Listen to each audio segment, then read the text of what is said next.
It's good to have you. It's fun to stand up here in front of you. I hope you enjoy what I have to say. I have a few preliminary remarks before I launch into the first week.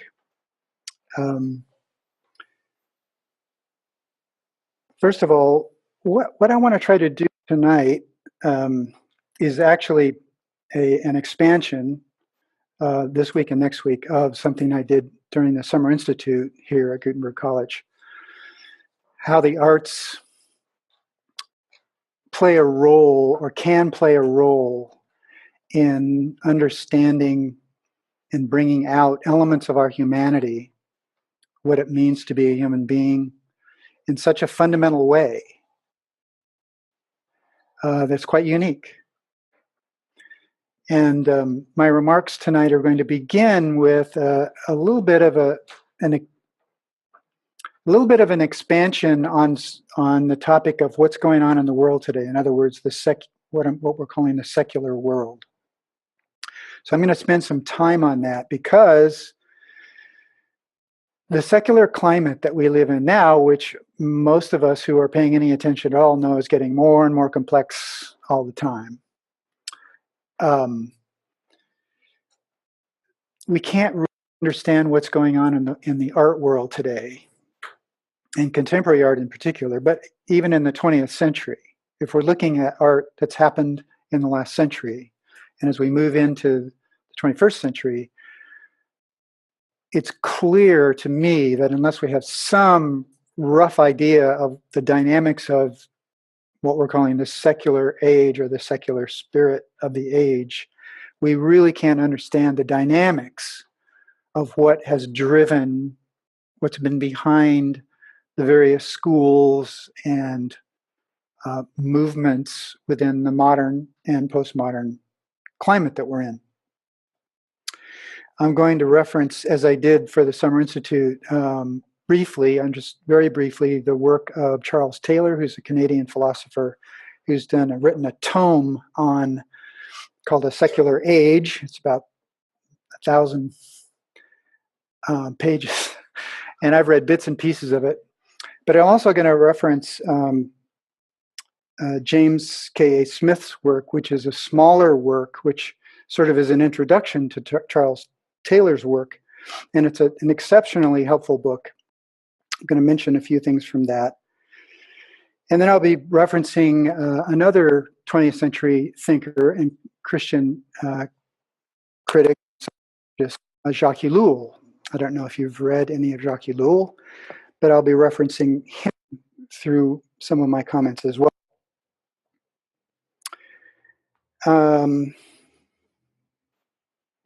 So, the arts, finding our humanity in a secular world.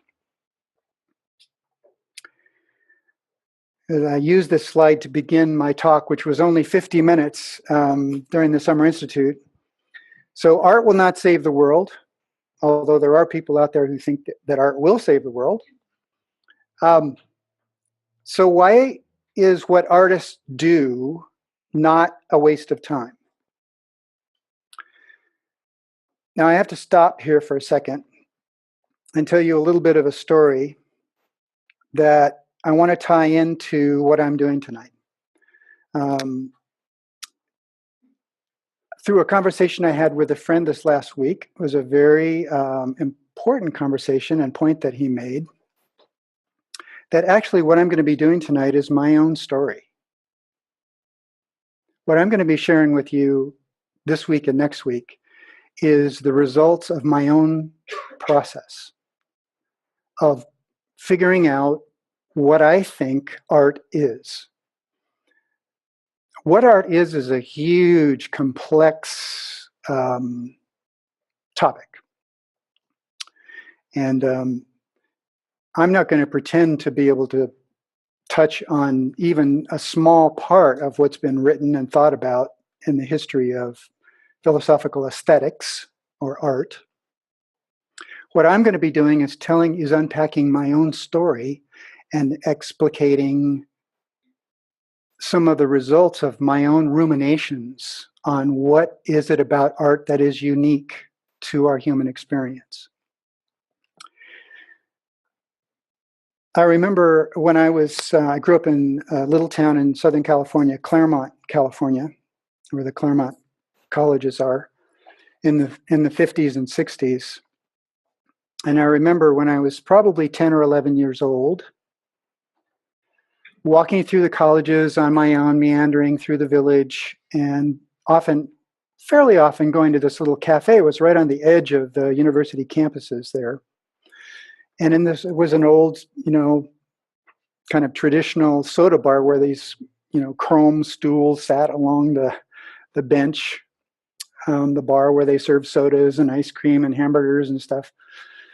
And I remember going in there a few times when I was about that age and ordering up a cherry Coke or something, and looking above the bar and back, and the owner had placed probably about 8 to 10 small either drawings or prints. Most of them were black and white, very graphic in their tonal character. They weren't, I don't remember color. But I remember sitting at that little bar when I was, as I said, 10, 11 years old, 12 years old, and just by myself looking at those pieces of art. And I think it was student work from the university. And there was one image which stuck with me, which was a head of the crucified Christ with the crown of thorns. And it was really stark and somewhat shattering. I mean, to me, the way I responded to that piece, and I went in there several times and saw it before it was gone. My point in telling that story is to ask the question here at the beginning, first of all, to personalize what I'm going to share with you. But to ask the question rhetorically now, what was going on between me as a 10-year-old and that piece of art? What was happening? Here I was, at times almost mesmerized and frozen on this image. Did it have something to do with the subject matter? That being that it was the head of Jesus? Or that it was this gruesome moment in Christ's life where he was crucified and crowned with thorns?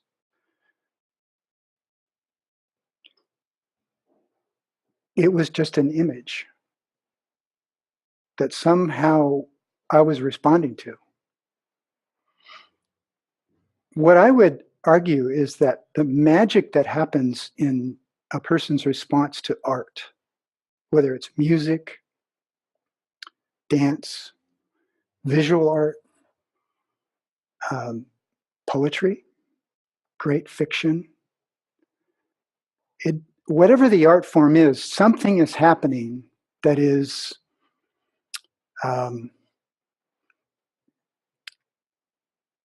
inarticulatable.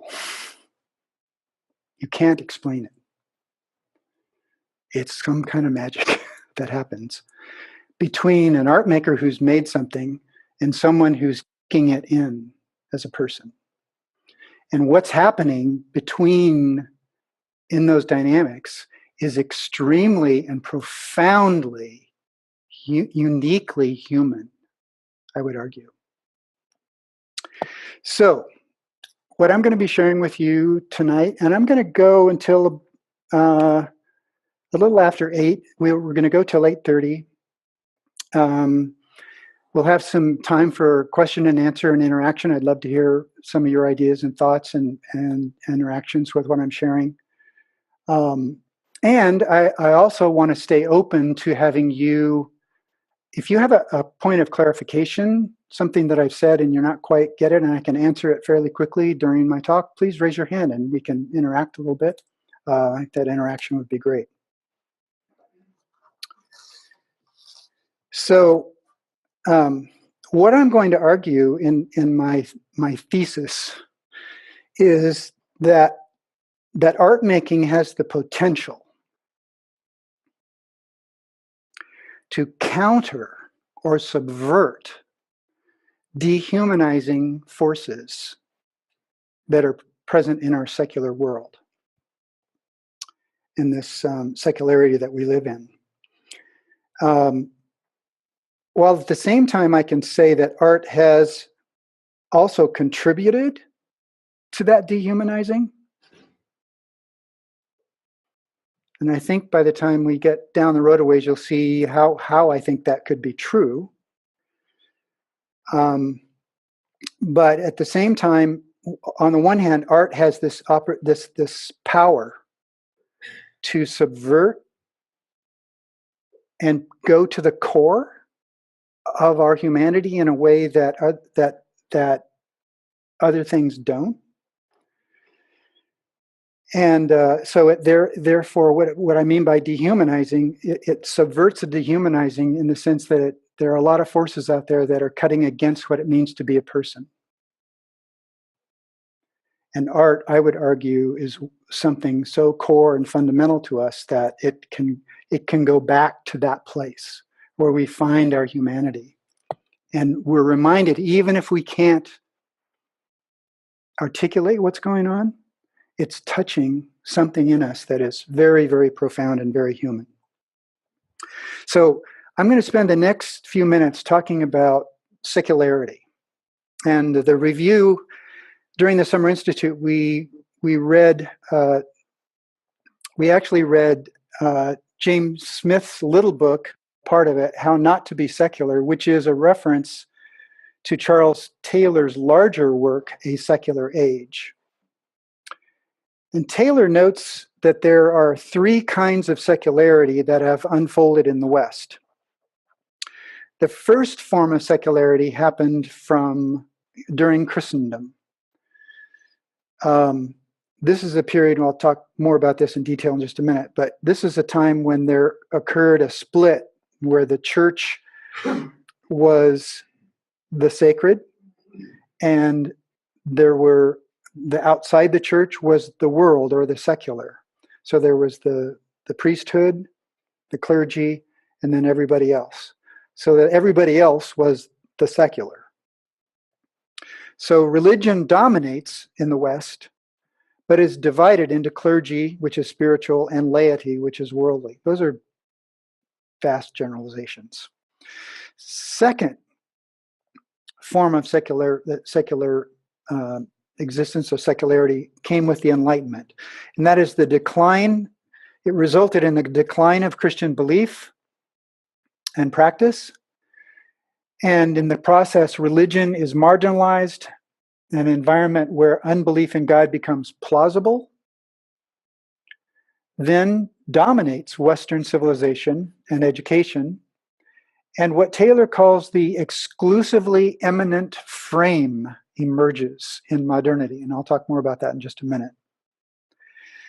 Then the third form of secularity is the one that we exist in today.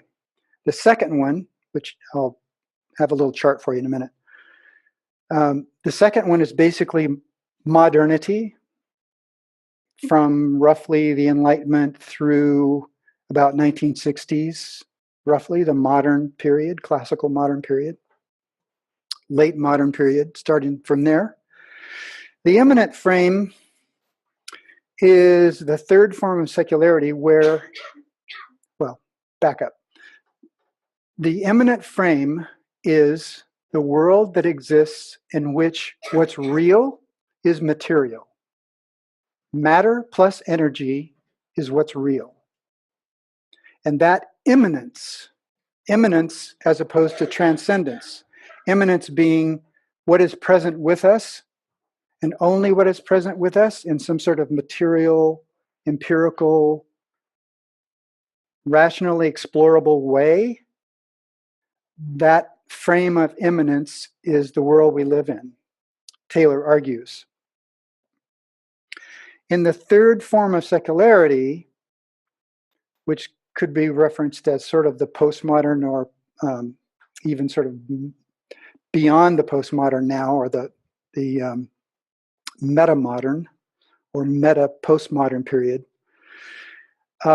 there exists a condition in which the hardcore secular material world is challenged by a new opening and a questioning of the assumptions of modernity, which opens a door to the reconsideration of the possibility of transcendence. The possibility that there's something beyond the material world is considered. Another way to frame this or talk about this is a little chart that I masterfully put together. And I'm just calling this the flow of secularity. So there are these Christendom, Renaissance, Enlightenment, modern, and postmodern. And I've put two categories down here. The first category is what I'm calling the most real. That is, asking the question, what is the most real thing or essence? What is the most real thing that exists? What do people believe or take for granted about the source of reality or what's most real? And the second question is, how do we know truth? What is the truth? What is truth? So in the first stage on Christendom, and again, these are generalizations just to kind of get you into the drift of where we are today. The most real thing in Christendom is God, the heavens, angels, the invisible, the unseen world is more real than the material world. What's true? In the West, under Christendom, God, the church, and the Bible, scripture, revelation. What is revealed from God is the truth, is the truest truth. During the Renaissance, there is emergence and an emergence of something very different. It begins different. God, the angels, and the unseen remain on paper the most real thing.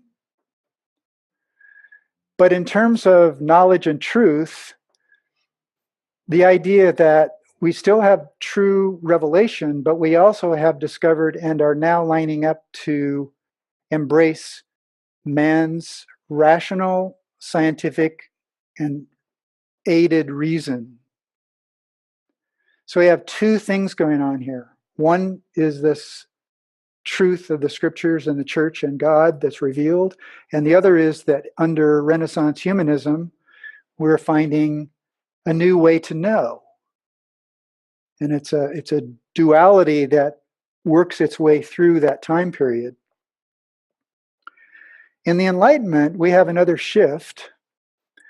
In the Enlightenment, there's still a remnant of the idea of God, or deity, perhaps, or in some languages, nature's God. So, for example, in Romanticism, or in some aspects of philosophical thought at the time, the idea that God had revealed in nature and is seen in nature and known in nature, and that's a form of what's real. When it comes to knowledge, what's happened here is human reason. The Bible remains influential, but unaided rationality and reason emerges as a way to know and determine reality and move into the future.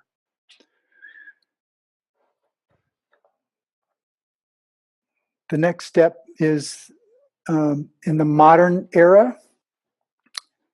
What is most real as we move in this direction? We get to the modern, truly secular, second form of secularity, of is matter and energy. It's rationally graspable, but it's basically empirically in its existence. It's empirical. It's material reality. Just a point of clarification. They have exclusively imminent frame. I haven't explained that yet. I know, but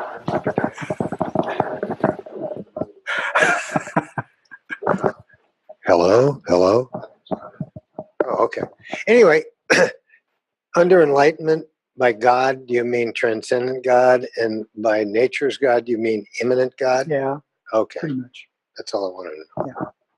Yeah. Thanks. Clarification.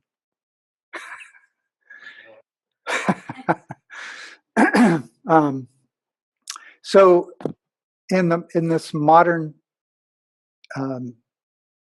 secularity 2, I haven't explained these down here. Secularity 1, this period that I mentioned earlier, where there's the church and the laity, or the church and the world.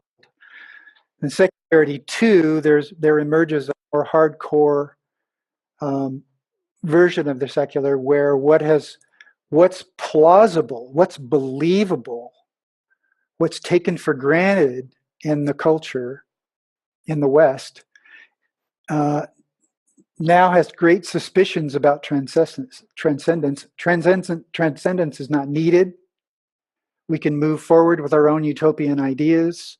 We can rationally fix the world. And how do we do that? The truth that we know is through reason, science, and it's all about figuring things out in this world with our own reason and rationality and capabilities. So this secularity 2 that Taylor talks about is the period that we've just passed through. We're on the sort of the other side of it at this point. And that's a point that is still very, very powerful in our world. Secularity 3, Taylor argues, is, as you can see graphically, what I mean is that we have a fading from the modern era, a kind of hardcore, empirical, rational world, a non-transcendent, impinged upon world, into a postmodern world, which questions some of these assumptions, starts to question the reasoned conclusions of modernity. And this is happening both philosophically and scientifically. But what we have in the postmodern era then is a reopening to transcendence, a reopening to the possibility. Matter and energy is still the prevailing sense of what's real and what's true, what's the most true thing, most real thing. But reality in the postmodern world is a construct. It's a cultural construct of language. What's taken for real, what's taken for granted, comes in terms of the culture and the languages of culture that we've constructed around us and that impinge on us. It's the fish, it's the water to the fish. So this secularity 3 then is the period that Taylor and James Smith are arguing is where we are today. We could even go a little bit further than that, but we don't have time tonight. So the conditions and consequences of the third form of secularity: 1, the power of the exclusively immanent frame, or what is plausible. Taylor's term, the immanent frame, denotes a hardcore secular condition of our culture and society. A culture dominated by immanence delegitimizes belief in God or a transcendent reality. What is real is exclusively material, or matter and energy. Let me stop there for a minute. Does anyone want to ask a question about that? Are we making progress on that idea of the immanent, the world that we live in is being ruled by a sense of immanence, that this world is all there is? Okay? All right. So now I want to reference Jacques Ellul and his work. Jacques Ellul was a preeminent sociologist, cultural critic, and thinker whose master work is the Technological Society, but he wrote, I don't know how many, 20 or more books on various aspects of his thinking. He was a Christian man. He coined the term technique. Technique is a word that Jacques Ellul coined to designate the often hidden powers embedded in the use of technological innovation and the ideological belief that technology will solve all human problems. Put differently, technique overrides all other cultural, social, and ethical values in the name of a continuous innovation governed only by efficiency. That's a chunk of thought. But the whole idea is the word technique is a word that Ellul coined to try to get at the idea that as we create ever more sophisticated, complex, and powerful technologies, they create the very creation of and use of the technologies creates a set of beliefs about the technology that goes with the technology, those beliefs becoming kind of hidden within the use of the technology. And within the use of the technology, in their hiddenness, they have a great power over us that we're not really aware of. And the key word in technology is power and efficiency. What's the most efficient way to get something done? So in the world of this secularity that I've been talking about, in this exclusively immanent frame that we're working with, where the material and matter and technological innovation and moving forward, and that technology will become our savior, that whole bundle of ideas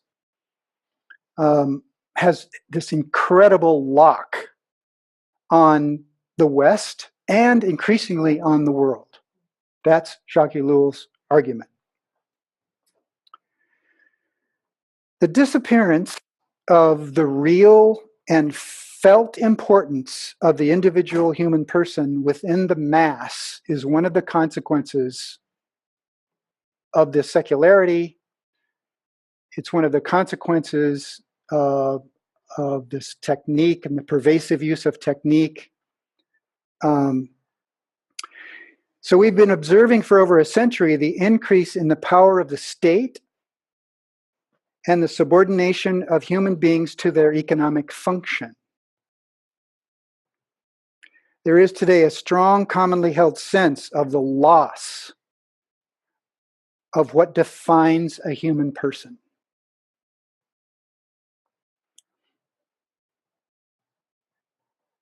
And it's a little bit tricky because if you're just out there absorbing what's going on in the world, taking it all in, listening to eminent personalities and thinkers, you might not get the idea that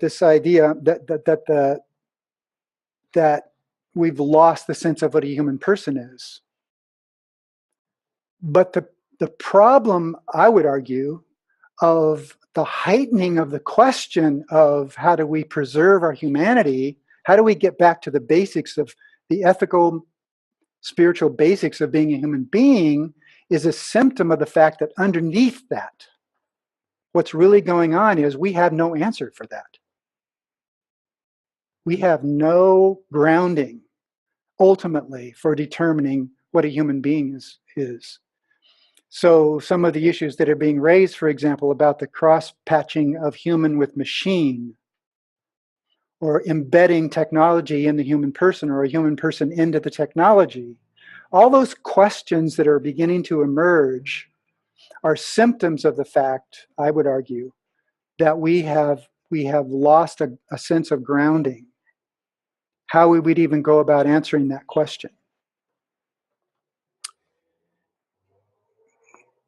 The battle of what it means to be an individual human being has never been so heightened the ever-escalating clash between modernity and eternity, jihad versus McWorld, heaven versus nothingness, science versus religion, feeling versus thinking, or whatever you want to label it. These are the results. There's this great battle going on. That's from Douglas Copeland. He wrote a book called What is the Future of Art? Among other interesting books.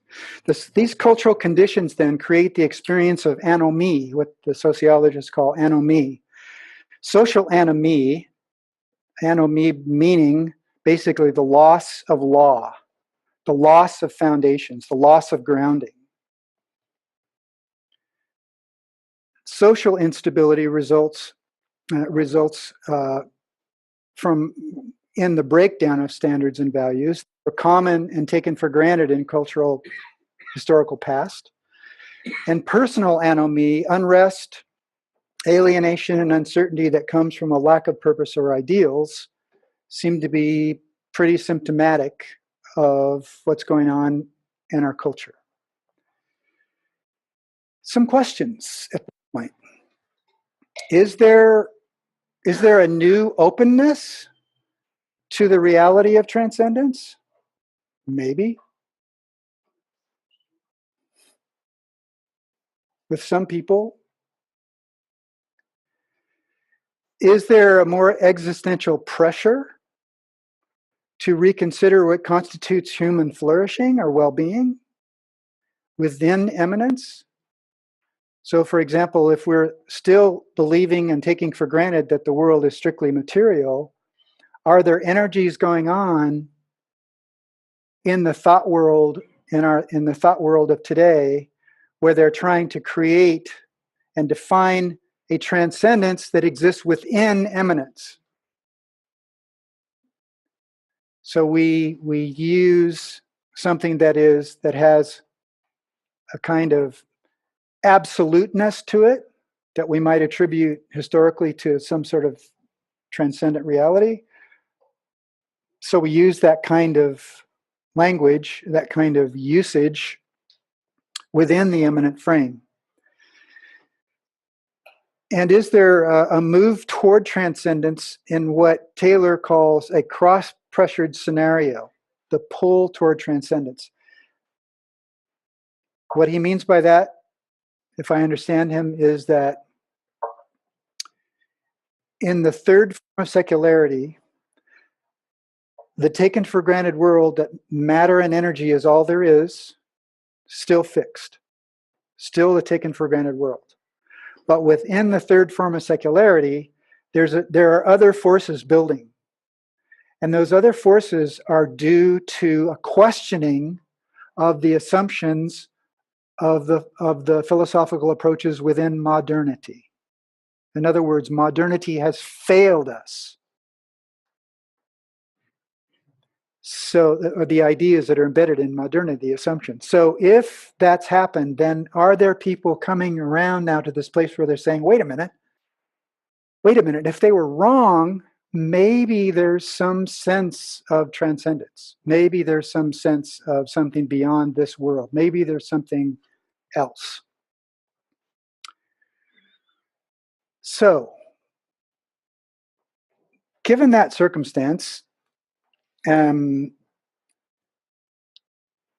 what role can art making play for Christians who desire to honor and foster the kingdom of God for themselves and others in this secular cultural environment? A preliminary question. So what is art anyway? Okay, let me just stop here for a second and say, you may not have ever asked this question, but for me, and that's why I started off saying this is a kind of a biography for me, I had to answer that question. Because I studied art in the 60s, came back to it in the late 80s, and when I started opening the art journals at the time, I thought, whoa, we are not in Kansas anymore. And I had to figure out how we got there. I had to figure that out because I wanted to understand the art world, because I was really interested. And I wanted to start my own art practice again. But I was also interested because as a growing up Christian in Christian culture, I had lived through an era when there wasn't any Christian or someone who took the Bible seriously talking about any of this stuff until a handful started emerging in the late 60s and into the 70s. Francis Schaeffer, Rookmacher, and others. Now we have a really different situation going on today. But for me, this was an existential, spiritual, serious question that I had to address for myself. So here's what I came to. And it only took me 20 years to do it. Art is a special language, a unique voice. What I would argue is that we have ordinary language where humans, we interact with each other. Please pass the salt. Can you open the door for me? Oops. Stuff like that. And then that's everyday communication. And then when everyday communication or ordinary language doesn't work anymore, it doesn't have the vitality, it doesn't have that inarticulatable power. We go to a second kind of communication that I'm calling speaking in art. So music, literature, poetry, painting, drawing, sculpture, performance, dance, etc., all the art forms, I'm arguing, are the special language that emerges transhistorically, transculturally. We see it on the walls of 30,000 BC. Now, of course, they didn't think it was art. And there's a sense in which it wasn't art. There's another sense in which I would argue that when those peoples, those tribes, were trying to have an influence on the forces in the world that gave them food and shelter and weather, that their energies that go into painting animals on the walls that they're going to have to hunt in order to be able to survive, that's coming from a place deep within that in their sense had some sort of cultic or religious, spiritual, transcendent purpose driving it. Now we can look at them today and call them art within our own framework, but they didn't think about that way. But we can put it in the art historical, in the art history books, because some of that work is really beautiful. And I would argue it was in that voice. The mark making, the impulse to make the marks was coming from a powerful, deep place within those human beings. That's what I mean by special language. So art, I would argue, is our humanness speaking. The simplest, most kind of sterile definition of art is idea or concept that takes a form. So expanding on that a little bit is what I'm saying is art is ideas, beliefs, sensibilities, feelings, taking form in a special language. Our humanness speaking, art is, I would argue, both an intellectual, cognitive, power. It's very influenced by our minds and our reason and rationality. It's also impassioned. It also comes from a place very deep within that's often loaded with strong feelings. And it's both. That's one of the fascinations I have with art, is that it has this ability to merge and embed ideas into powerful sensibilities. It's also, if you want put it in mundane terms, or you could say it's a cultural practice, it's an embodied meaning, like language, or it can be an analogy to reality. I want to talk about this, but I'm going to make this.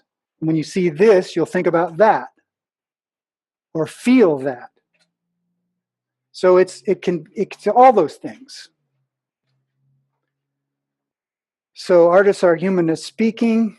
It's all those things, and it can take the form of what we call high or fine art. What I call serious art. Or it can take the form also of being a social and cultural critique. It's a language that speaks into the social political world, as any language does. Or it can take the form of architecture, decoration in one's home, in one's garden, design, illustration. It can be very practical and pragmatic. Those are all forms of human artfulness, that we are these creatures who do this thing. We speak in this language. So it can also, in the end, and often this has to do with the art that moves beyond the practical or the pragmatic and moves into, I want to say something really, really important. I want you to really hear this. I want you to feel this. It can be the pursuit of truth or an inner dialogue with ideas and others and with yourself. It can be a pursuit of transcendence or ultimacy. And it's easy to look at the modern 20th century, and I have several books that are wonderful histories that are sort of ignored on how the movements within the modern visual art world, but beyond that, I'm sure, actually has to do with trying to find a new kind of ultimate, to find a new religious grounding. That art can either be a path, or in some people's minds, art actually becomes almost a kind of deity that gives meaning to their lives and gives them a sense of transcendence because of how deep it affects them and others. Or it can be a pursuit of beauty and order and pleasure and play. And it can be all those things. It can be all those things.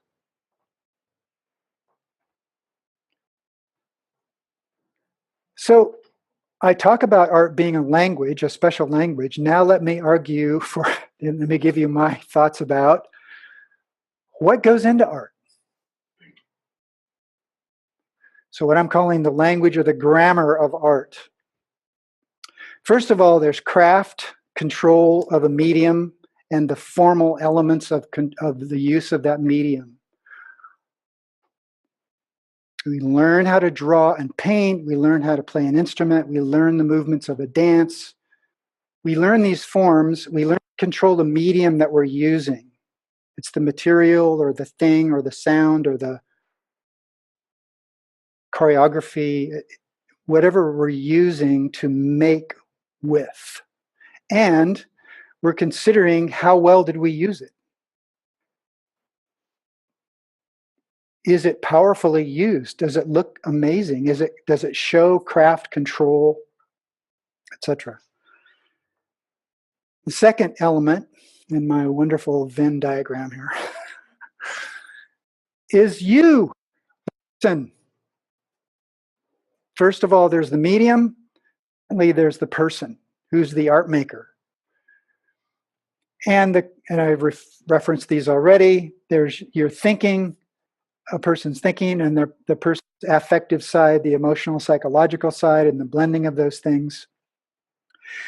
This is the part of my little diagram here that is about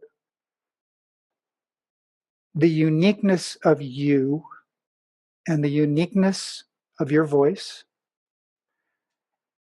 the singularity of that. No one speaks like you do in art. Your fingerprints are all over what you do. It's unique. Your unique history, your unique emotional construct, your wiring, how you think about things, how you feel about things, the confluence of all those things in you constitute those things that end up driving the art from you. And by the way, I think that's a great question to ask something that you hear, see a dance, or you see a painting or a photograph. If you ask the question, I don't get this. What drove this into existence? What things went into it? And that can involve some homework. That can involve some investigation. I'll talk about that in a second. The third element is what I call the historic and contemporary conversation. So every art form has a history. Some of them have hundreds and hundreds of years of history. So there's a conversation that's happened before you. If you're a musician or a poet or a writer, you're stepping into a conversation that's been going on for a long time. Knowing something about that conversation is actually really, really helpful and really important if you want to move your art forward, mature your art, mature your competence with the material, understand what's going on around you so that you're placing, who are you making art to? What is your audience? This conversation can help you sort that out. So art history, for example, is actually really important. History of music is really important. History of dance is really important. History of photography is really important. It feeds, and there are all kinds of things that happen when you engage because it gives you permission. It lets you see what's gone before. It also tells you what kind of things are happening today. And you see what's happening today, and then you look at that history and you go, whoa, how did we get there? And is that legit? Is that art? That's a question that's asked a lot today in the visual arts. So when all these things are going on, there's a confluence resulting in art. And I could also add very quickly that each one of these realms has a past and a future. So you have a past and a future. The use of your craft and control has a past and a future. And obviously the formal and ideological or philosophical grounding of what's going on in the conversation has a past and a future. So it's quite a complex thing. It can be amazing and overwhelming and really amazing, beautiful at the same time. So next question. Why do all artists do what they do? Here's a few samples. Above all else, it is about leaving a mark that I existed. I was here. I was hungry. I was defeated. I was happy. I was sad. I was in love. I was afraid. I was hopeful. I had an idea and I had a good purpose, and that's why I made works of art. I want to paint something that's gorgeous, something that's perfect, so that it's full of sadness. I'm interested in the objects we leave behind, the marks and signs of our use, like archaeological findings. They reveal so much about us. My work is aimed at creating a world in which I wish to live. Consequently, it is about creating ideals with the aid of realistic techniques. My most fundamental motivation is a desire for unity, fusion, and a sense of community. And this last one by Damien Hirst is one of my faves. I want to spend the rest of my life everywhere with everyone, one-to-one, always, forever, and now. What's he saying? So, in other words, there are things that are really hard to explain about who we are and the energies and forces within us that have ultimately to do, in each of these cases, very diverse, but all of them, I would argue, find their way back down to this point that's so core to what we are as human beings, human creatures. What do artists do? Art is our humanness speaking. They can contribute powerfully to what Charles Taylor calls the social imaginary. And I'll talk about that in a minute. We'll see how far we get tonight. They have the potential to draw us toward our core humanity, the arts do. It's interesting, on the left I have a statement that there are out to what is actually human. So there are orders, limits, boundaries within which humanness is possible, and beyond these there can only be trouble. In other words, there actually are practical realities when you go beyond certain human behaviors and practices where we start to break down. So there's an outside, there are limits to what we can do and stay human. On the other side, there's an inner foundation, it seems to me. There's in a spiritual sense, it's a place, not something external, but the place and the path are within a man or a woman, just as the place in the blessing soul, so the path is the striving soul's continuous transformation. In other words, what I'm trying to point out here is that there is, on the one hand, an external boundary, and then there's this inner place when we go deep, when we go to what's real within us, down to the fundamentals, down to that place that is the spiritual core. And what I would argue is that the Imago Dei, the idea of being created in the image of God, includes identity, the sense of a need for identity, the sense of a need for meaning, and a sense for belonging or security against threat. Continued existence. I want to keep living. I want to keep existing. These are fundamental things at the core of us. I'm going to come back to that. May not make it this week, but I'm going to come back to that. What do artists draw on to make art? Where does art come from?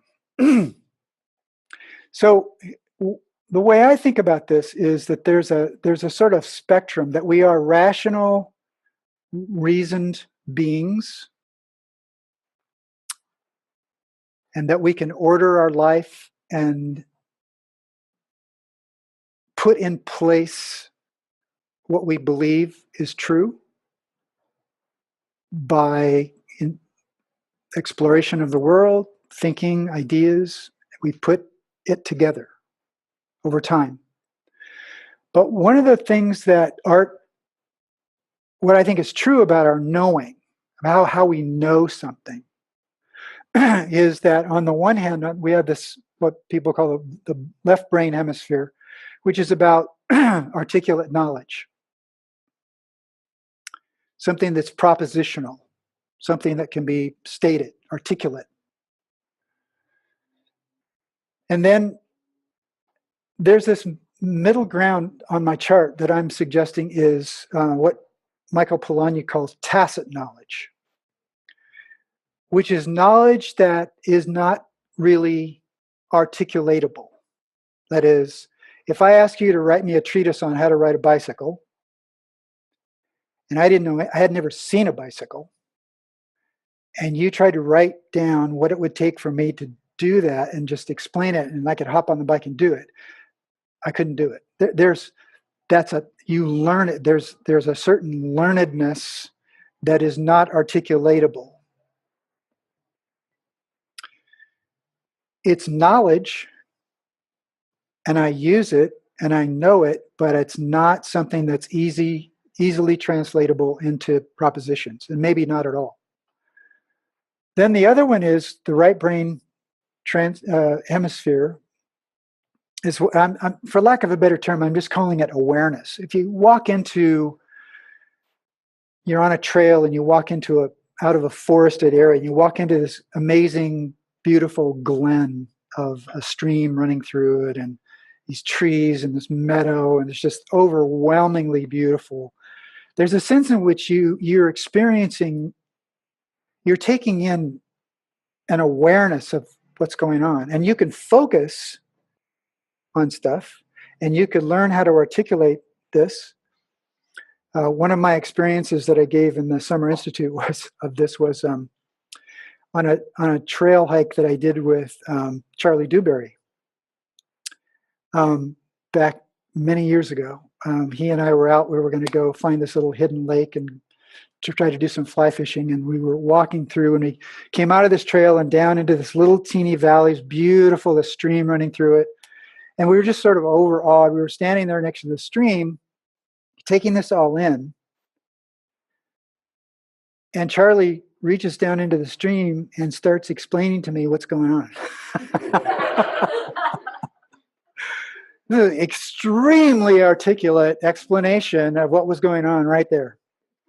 Turning over rocks and things, finding creatures and living organisms that I had no idea existed. So both things were going on. We were both experiencing this ambient incredibly beautiful atmosphere, but then we were also able to focus and articulate. And I don't know if that gets the job done, but that's what I mean by this whole spectrum of knowing. Another one that I didn't make a diagram for is if you think of a stick sticking up like this, a long stick, and there's 3 spinning plates on it. They're all spinning. They're all spinning at the same time. You have articulate knowledge is one plate, tacit knowledge is another one, and ambient or awareness kind of knowledge is the other one. They're all happening at the same time, and you walk around with these all the time. And different parts of you respond to the environment that you're in with those different modes of knowing, simultaneously sometimes. What I would argue is that artists have a tendency, for good or bad, to use that full spectrum. They don't. The normal default is to lean into our articulate knowledge, which is not bad. That's good. But there's a sense in which in the arts, what artists do is they draw on that full spectrum. And oftentimes what they end up producing over here, they don't even know exactly what it is they did until days or weeks or months later, they realize, oh, I get it. Now I know what I've done. Now I see it clearer. So it comes from this place that is that way. Art's powers. What we know through art is felt in our bones and nerves and muscles, as well as grasped by our minds. All the sensitivity and responsiveness of the organism participates in the invention and interpretations of art symbols. Okay, next week, I'm going to stop here. How can what artists do play an important spiritual role in a secular culture? Next week, art as a critical culture-making practice. Art is a pointer to the sacred, but I'm going to define what I mean by that. And then I'm going to try to put some actual art up there. So you don't have to just look at the lines that I've put in my presentation. So that's where I'll stop for tonight. Glad to like to hear from you. If you have questions or you want to make some remarks about something, I'd love to hear it. Your thoughts? Anybody? Yes. Mike, you want to put the mic? This is, it's being recorded. So be careful. Be careful. Be nice. I really liked your presentation, by the Thank way. you. I was thinking as you were in that last just before that last part about response to art, because I think that's what it's about. That's very personal. Yes. I don't know. I think you made Yes. that point. Sort of like, I like poetry, you know, so I'll read a book of poetry and I'll go through them, and some of them, every poem, it seems, sends out a ping, and some of them hit something Mm-hmm. and they bounce back, and the poet or the poem says something that I wish I could have said. Yeah. I mean, it says it for me, and it brings it to the surface in a way that I couldn't. Mm-hmm. I was vaguely aware that it was there, but that ping brings it to the surface so I can see it. Right. And maybe that's one of the great things about art. I mean, from a personal point of view, Yes. is that you have that encounter with some part of yourself that the art pings and bounces off of. And you go, oh, yeah, Mm-hmm. you know, Yeah, or absolutely. I get it. I totally do. So I'm not, you know, I mean, that's an argument maybe against art as a cultural force. I'm not sure. Yeah. Because I see it as highly personal, but Mm-hmm. that was what I... Thanks. Absolutely. Do you all hear his response? One of the things that I may try to get to next week, and I kind of left where I want to go next week a little bit open. I'm not quite sure yet how I'm going to think about this. But one of the things that occurred to me was, what do you think about when I say the real? What's going on in me? The real. It's that deep sense of myself and that inward sort of mystery, but also a sense of I'm getting down to what's really going on in me, the real. And it occurred to me that that's what I'm thinking about that something in the art has hit the real in you. And I was thinking about that and realized, you know, I can picture it works for me to think about that cave artist, that cave image maker, translating the real of the tribe, the real, in their own marks. I can think of a child making marks, making a flower, making something that I've seen some children's art that is absolutely stunning in its power. Amazing. And then we have people who are well trained and have 40, 50 years of art making experience, and they know how to do their thing, and they make these extraordinary things. And I would argue that when they really hit somebody, they come from the real. So maybe I'll try to explore that a little bit next week. Anybody else? Yes. I'm sorry.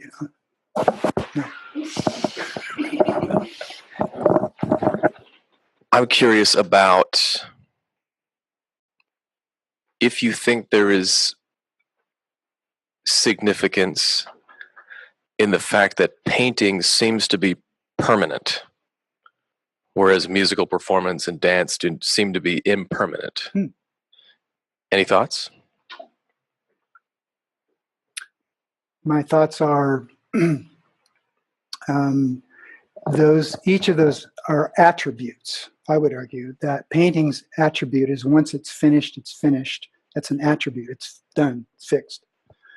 And that's like a book written or something, you know, it's done. Whereas dance and music, a lot of the performative elements that it takes to make the art come alive, to actually have it take its form. There's a malleability built into the performer, and each performer at that point becomes obviously a conduit with his or her own fingerprints on how it's coming out.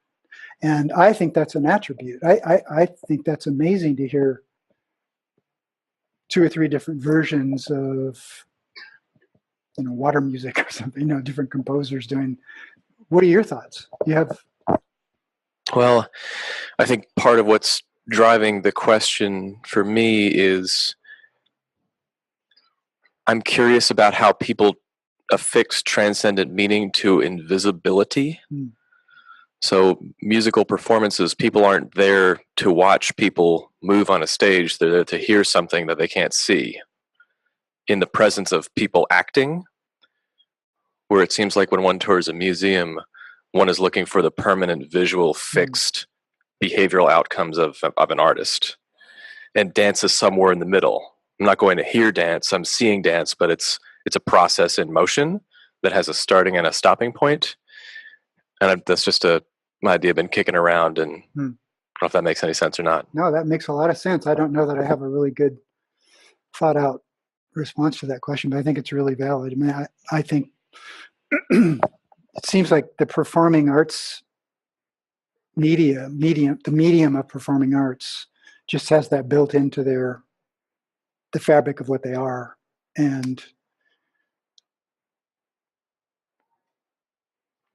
I think certainly someone who has sort of an experienced ear who goes, or an experienced set of perceptions going to watch a play, or 2 different versions of a play or something, that's built in. They kind of know the performer's going to bring something to it, and of course the performer is an artist taking the art from somebody else. So that's another layer of consideration about how you think about, because you have somebody play Hamlet and it's brilliant, and then you have somebody else doing it, yeah, it's okay. I mean, there's that dynamic of it. So I don't know if that helps at all. Anybody else? So I'm going to interact with you a little bit about that. Is that okay? Well, I want to interact with your question. It seems like Wes was talking about art, painted art or sculpture or whatever, is sort of a finished product in that sense. So it's permanent in that respect. And it seems like performance art, like playing a musical instrument or a dance, it's not as permanent in the same way that painting a painting or sculpture is. But it seems like the point of the art is to speak to us as humans and to say something about our humanity, and it seems to me that that's eternal. That doesn't have an end to it in the same way. I mean, that piece of art is there and it's not going to change or go away, or it's not going to stop like a piece of music will. But it seems to me that the impact of that music or the impact of that dance performance is eternal, because it speaks, that in a sense is transcendence, and that it speaks to us from one human to another human being. I was going to say there's also some impermanence in visual art or writing, because the one experiencing it, I'm in the room and then I'm in another state and I'm not in that room anymore. I read the book once and then I am no longer in a state of reading it. So for the perceiver or receiver, there's also that impermanence. I think the difference is dimension. I mean, performance art exists in one dimension.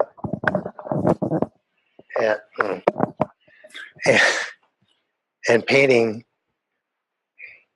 doesn't exist in time in the same way. Yeah, It's static. yeah. So it just means that you have art which has no boundaries dimensionally.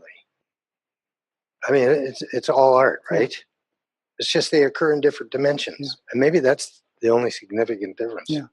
Time-based art, that's actually in contemporary practice, art practice, there's actually a genre of people concentrating on, say, video or performance, or the confluence of video, performance, art. I saw some guy on TV once where he gets up there and the whole point is he's going to paint a painting while you watch. Is that what you mean? I've seen that. Yeah. It turns into performance Yeah. art. Now I don't know what he does with the painting Yeah. once he's finished. Well, time-based art is just it's an emerging term or a new term for a genre of art, contemporary art practice, where they're thinking about art, whatever it is that you're doing, it's time-based. Like music. It's unfolding. Yeah, That's old. that's old, but there are newer forms. Okay, I think I probably should let you go. If you have a question and you want to chat with me, that would be great. Thanks for coming. Okay.